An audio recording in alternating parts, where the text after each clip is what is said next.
Hello and welcome back to part 4, I believe, of the Hot Summer Love Dirty Dancing review. So, why did I just say Hot Summer Love? Well, the Lord brought my attention to just before I started doing a review of this movie. He brought me back to a song that I had found by accident a few weeks back when I was working on my podcast.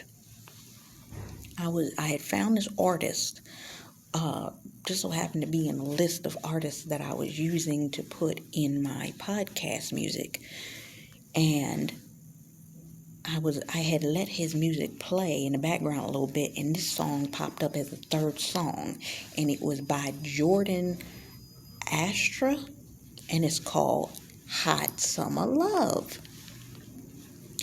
Why am I saying this? Have you not noticed a theme that's popped up here? I did Let It Burn a few days ago, and this whole movie is about a summer romance. You and your God-ordained spouse are being prepared to be ushered into your romance this summer. Ariel Sparks did a video in Tea Time with Jesus, but I believe she deleted it, where she was talking about God is preparing you for a summer love. Okay? And she reviewed an old Justin Timberlake song. And with that, you are being prepared to literally be ushered into your relationship this summer. Let It Burn actually had a dual meaning, and the Lord showed me this last night. Your God-ordained spouse had to let the old relationship burn. I was sitting there trying to figure out the other night. I was listening to the radio, and for some reason, Usher's Let It Burn came on. And I was listening to it, and I'm like, wait a minute, let it burn? Why am I hearing let it burn? Your God-ordained spouse had to let the old relationship burn out and die and allow the love in his heart that to fully engulf itself to love you, to let it burn for the new thing God was about to do. God was cleansing and clarifying fire to the old thing in order to prepare his heart for something new, which is the romance that's coming with you. Why do I say that? Glad you asked. Here we go. We're back in the film. So, baby just got accused by her dad of having gone through what she went through. Some of y'all, you had to be extremely patient because the enemy was trying to test you to prevent you from walking into your blessing. Some of you, your birthing process the whole process was a test. You have birthed, but the process up to giving birth spiritually, that whole time frame was a test. It was a test. And notice, even when I read in the last one, the scripture for Numbers, it literally is called what? The test for an unfaithful wife. It was a test. The whole thing was a test. It was a test. You passed the test. And you know what that means? You get to walk in your marriage. Because you know what happens next in the film? Listen to me very carefully. Listen to me very carefully. I'm going to orchestrate it like this because I need y'all to listen. You ain't going to go have sex with this man. God is about to open the door for you to enter into your relationship with this individual. How God chooses for you to walk into your marriage is up to him. Some of you, your God-ordained spouse has been given instruction. Now, it's not a, oh, you got to court for three months and all that. Now, you'll figure it out afterwards. When he comes, now. Now, go take care of this. Others, it's going to be a courtship. Some, it may be a short courtship. Some of y'all, it may be, he just needs to know. I remember Tiffany Montgomery did a broadcast 5-6 years ago on Periscope when Periscope was working. And she talked about, it's going to be 3 conversations. You're going to talk to them. You might talk to them on the phone. You might talk to them in person. And then y'all going to be walking down the aisle. Pretty much. And oh, look, pay attention. It's going to be about 3 conversations and that's it. I've been seeing Married at First Sight. Marry me. Proposal. Immediate. It's this. There's not going to be no time between this, okay? For some people, it's going to be that fast. Don't take this part of the word if it's not for you. Okay? You better go seek God for that. Don't be out here just marrying anybody. People getting caught up, messed up that way. Moving on. Next, she goes to the room with him, to his room, and she's upset because her dad was upset at her, and Johnny's like, I can't believe your dad did that. God is going to do something for your God-ordained spouse is going to leave him in awe. Remember back in the Deja Vu movie when Danny and Doug were talking, and he said, if this works, I'm going to tell everybody. God is going to do a demonstration in your God-ordained spouse's life. He's going to tell everybody. And he's going to tell everybody about you. He's going to talk about your marriage. Get ready. You are going to be the subject of conversation soon. I wasn't even expecting to say that. Well, there you go. Because of what God has done in this relationship, your husband going to be happy to talk about you. Ain't never talked about near no other woman he ever been with. You the one gonna be the one that he gonna talk about. They got public platforms. You ain't even know that they was dating nobody. You here. You know who? This is my wife. Because of what God did through you for them, in order for a testimony to be shared, and I'm not saying, please listen to me carefully. Your husband may not talk about you for a year and a half. He may wait 2 years before he starts talking about you. He's going to wait till God tells him. Don't be sitting up here expecting this man to sit up here and start talking about you immediately. It may not happen. Because Esther, remember Esther wasn't used for 5 years? She wasn't used for 5 years. But for such a time as this for Esther was 5 years later. He's going to take the time to be with you for a period of time. Go back and look at my word about the judgment. I said that there was a sequence of days. It was about 400 and some odd days that I said in the sequence, which was a year and a half. It may be a year to 18 months before this man starts talking about you. Because you and his relationship must be cultivated first. Okay? So after they have that conversation, they start dancing again. And he gets her to loosen up. This time, in this isolated moment, right after you get married, is for your God-ordained spouse and you to get loosened up. Does that mean that y'all gonna be having sex often? Yes.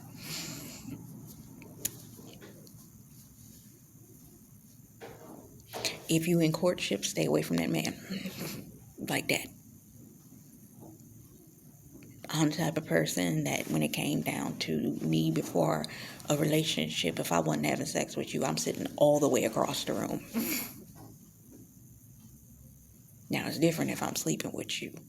But it took me 3 years to sleep with the last guy. And it was a gradual process for us to get intimate like that. But if you're supposed to be marrying this person immediately, you're going to have your intimate time immediately. And God is I was listening to Dana Ray the other day. She literally was talking about this. The fact that, literally, that it will be a level of movement, and it's going to happen quickly. Very quickly, it's going to shift. And with that quickness of the shift having taken place, you're going to have to get used to the quickness of that shift, because you may not have been intimate with nobody for a long period of time, but God's going to remove that veil. Some of y'all been feeling things come up in your body you ain't felt in years. Why? Because God needs to prepare your body to be able to be prepared for when this man comes in your life, because for him, it ain't gonna be that problem. For you, you gotta coax and sit and prepare yourself to be able to be in a bed with another man. I heard a man say this, that they just need to know when and where.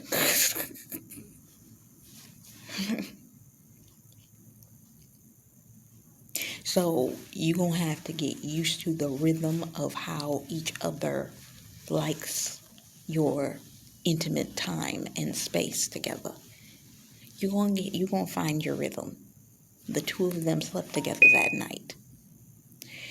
What happened next?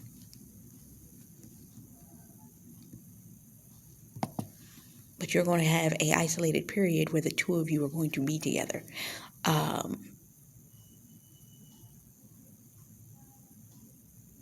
So she goes to breakfast the next morning, and somebody dropped something. I think the bag was dropped with the wallets in it. And she just so happens to see it, but she ignores it. Her and her dad are talking, and something happens which brings her attention to something. She goes back and she goes and dances with Johnny, and they're enjoying their time together. The uppity dude, forget what his name is, comes to him and says that he's not going to be closing the show for the last performance at the end of the camp sequence. And he's like, what? I normally always do that. And it's like, yeah, not this time. They feel like it's too much, whatever. She overhears that. She goes with him back to his room, and they have intimate moment together, and they're talking. I probably got that out of order, I'm gonna be honest with you, but I don't think that's extremely relevant. They spend time together. You and your God ordained spouse are going to have pockets of time together.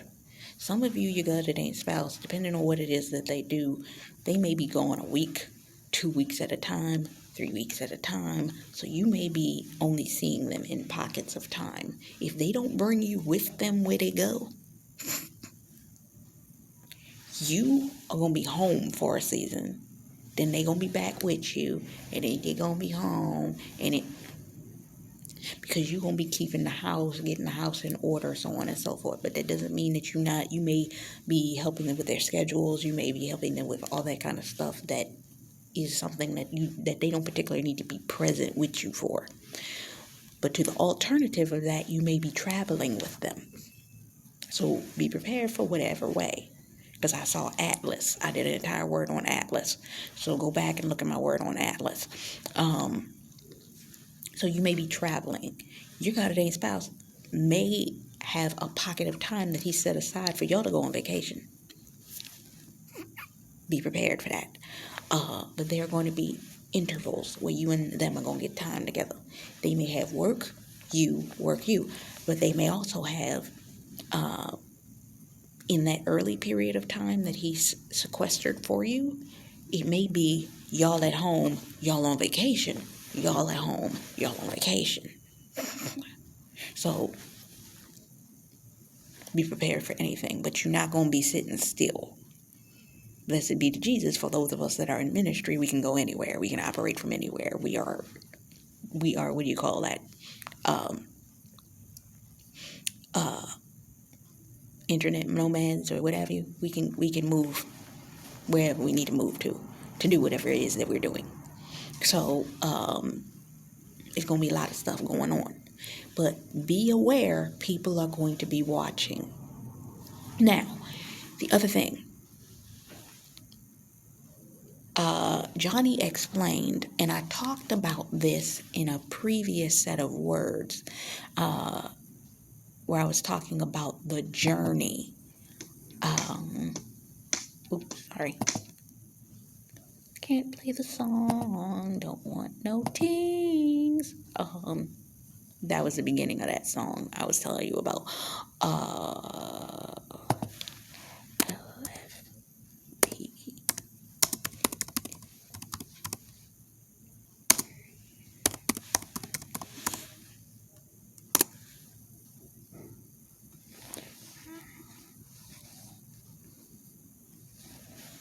Okay, it's a set of words that I did called Journey into the Territory. Husbands were manipulated out of their birthright. I did a 4-part, no, it was over 6 parts, might have been 8 parts that I did, talking about how they were manipulated out of their birthright. In that, I mentioned this scene where Johnny is telling Baby that women used to just give him money to have sex with them. So he was sleeping with the wives of the men that would be like, oh, give my wife a dance lesson, so on and so forth. Some of your God-ordained spouses got caught up in their career field for the direction in which they were going in, okay? And in that, women started falling over them. Some of you, there are people that have high profile. Maybe they are financiers. Maybe they are community leaders. I was literally listening to a financial expert, and he said, these women just knew I had money. I was at a conference. Woman just came up and unbuttoned her blouse and showed me all her stuff. I was like, what? At a conference.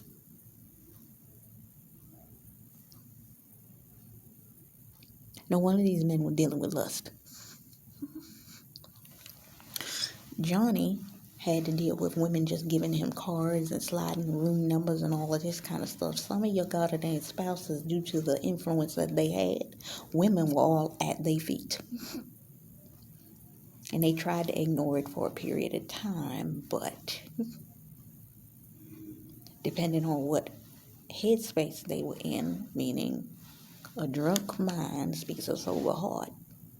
A drunk mind, they gave into it. Maybe sometimes they tried to be committed, and the person they committed themselves to betrayed them, so they said, shoot, I got women throwing themselves at my feet. You think I have to stick around and sit around between this mess? No. He went and started having sex with these women. So that's how he ended up getting caught up. Because some of it was a cut off your nose, spite your face situation. So you do me wrong, I'm going to do you wrong back. And some of them have been dealing with the shame of that, along with the fact that they were dealing with shame of misinterpreting who you were. So, what was I saying? 3, 4, 5 steps. Right order. Next.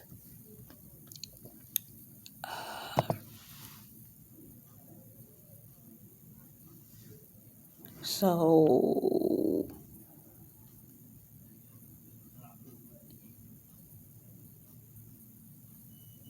they are doing an investigation. They're trying to figure out who's been stealing all of the wallets. And I think the uppity boy suggested that he might have did it. So when she found out, she went to go figure out what in the world was going on, and heard that the guy that owned the place, which was her dad's best friend, was saying that it was potentially him. And she's like, no, it wasn't him. And they're like, can you prove it? She's like, I can't say. because she didn't want to say that she was sleeping with him. But she went back to him, and he was checking on the girl because she's been out of commission, because she's still healing, but she looks better now. Some of the counterfeits are going to be out of commission once you come in the picture. They're completely out of commission. They are unable to do anything. It's one of those scenarios. All they're going to be able to do is watch. When he steps out to talk to her, Robbie, which is the guy that slept with her, meaning slept with Penny, he is standing outside, and he makes a dumb snide remark because he was initially supposed to be the one to pay for the abortion, but he didn't do it because baby went to him first, and he said, I'm not doing that. That baby ain't mine. So Robbie said, oh, thank you for cleaning up my mess, to her. And when he said that to her, Johnny jumped over that thing and he started wailing on his behalf. Now, they already think Johnny done stole the wallets. So him wailing on him was not good. So he takes off running. She leaves behind him. She's like, what are you going to do? And he said, I'll do what I had to do, and blah, blah, blah, blah, blah. She's like, you're not going to get yourself in trouble, blah, blah, blah. He says, no. But then she sees her dad coming in to go into one of the other buildings, and she grabs him and snatches him out of the way. And he's like, sitting there with her. And he's like, oh, nice to see that you aren't saying anything to your father about our wonderful relationship. So he gets up and he walks away, which leaves her with a decision. Oh, that's what it was. That's what he said. I don't see you jumping for joy to tell your daddy I'm your guy. For some of you, you may not be daddy's little girl, but for some of you, and it's funny, I'm going to mention this here. I was watching TV the other day, and a girl was engaged to some guy, and it happened to be the very type of individual that she was engaged to is identical to what my God-ordained spouse is. And she was sitting there with her friends in the bed like, I got to go tell my parents that I'm engaged to this guy. Some of you are going to be a little bit afraid to tell your fathers who you're engaged and or married to, because the next time your parent may see you, you may be already married to them. Y'all just planning the wedding part. Y'all already married. So, yeah. And for some of you, let me say this here. Your courtship is literally going to be between you eloping with your husband and the wedding everybody sees you married at. That's your courtship. Where everybody else, it would be a courtship than a marriage. You gonna elope, have courtship, get married in a public ceremony. Okay? I just wanted to make that clear.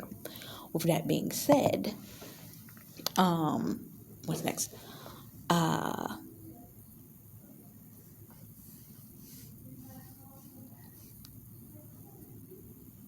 It's not much time left on the vacation. Baby's confused. She don't know what to do.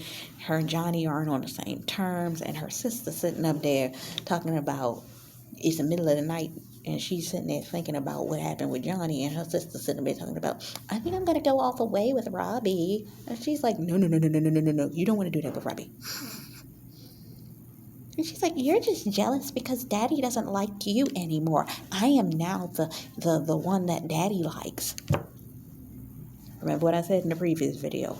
The enemy was trying to set you up to make you look bad before everybody that used to love you.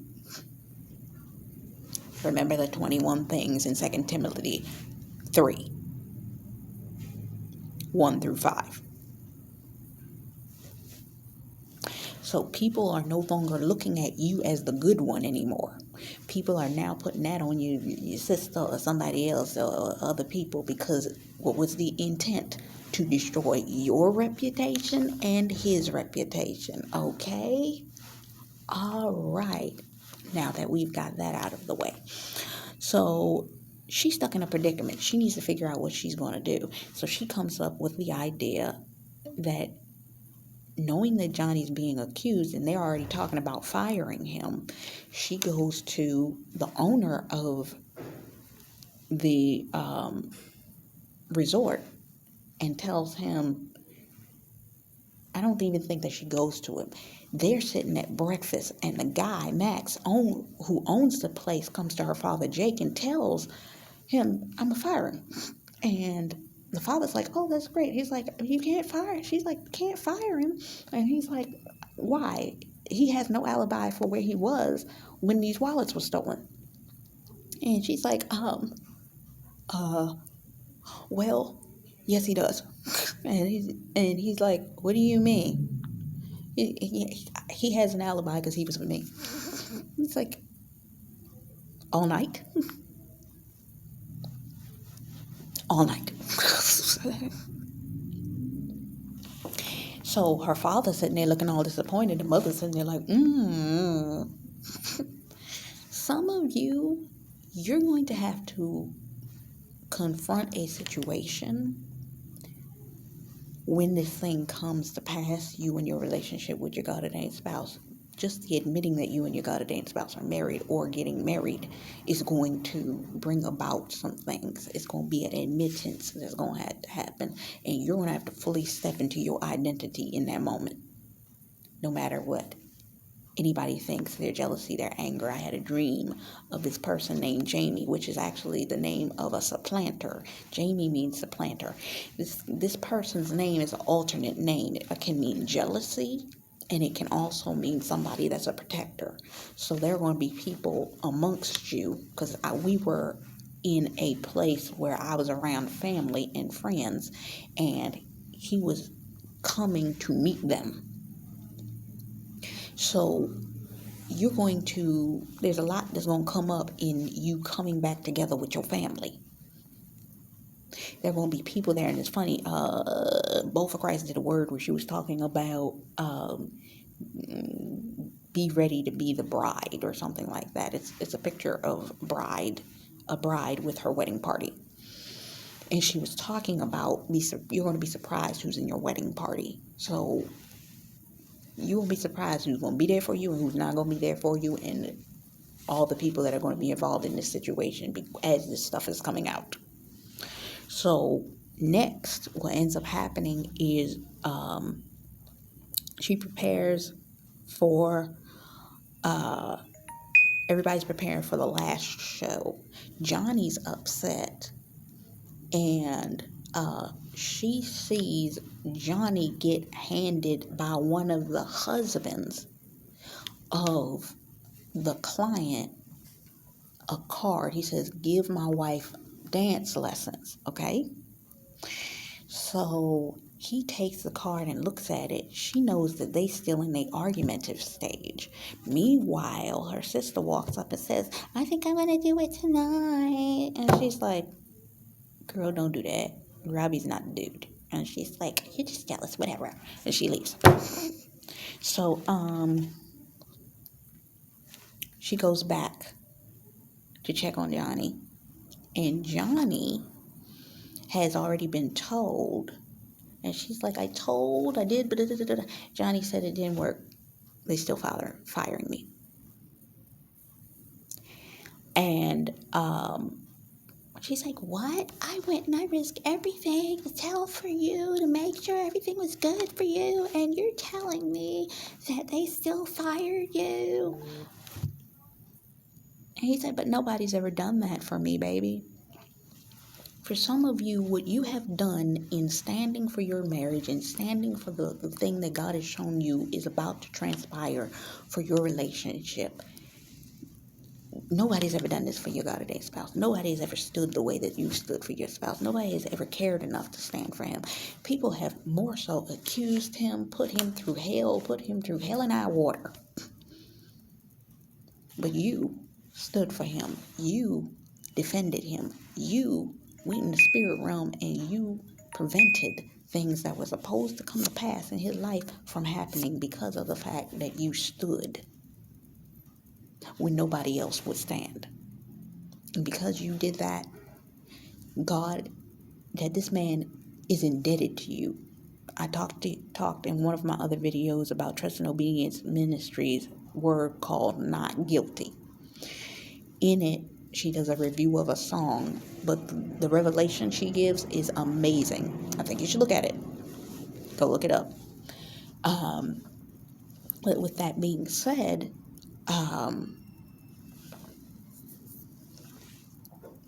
nobody's ever defended this man like you've defended this man, and he's truly indebted to you for that.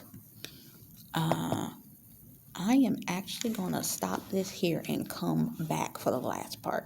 All right? I'll be right back.